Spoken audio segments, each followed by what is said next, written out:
Hey, what's up? It's Mr. Che with SciOnTheFly, the place where learning makes sense. Are you a student who's recently been given the task to come up with a state project, but you don't know what to do, where to go, or how to get started? If so, I'm here to help.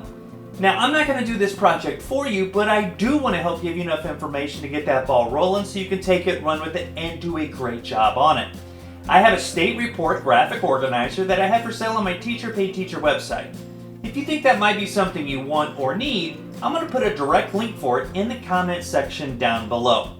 Now, this particular video is specifically tailored for students who are doing their project on the state of South Carolina. South Carolina became the 8th state to join the Union on March 26, 1776. The original governor was a guy named John Rutledge. We know today that the capital of South Carolina is Columbia, but that wasn't always the case. South Carolina's original capital was a town called Charleston.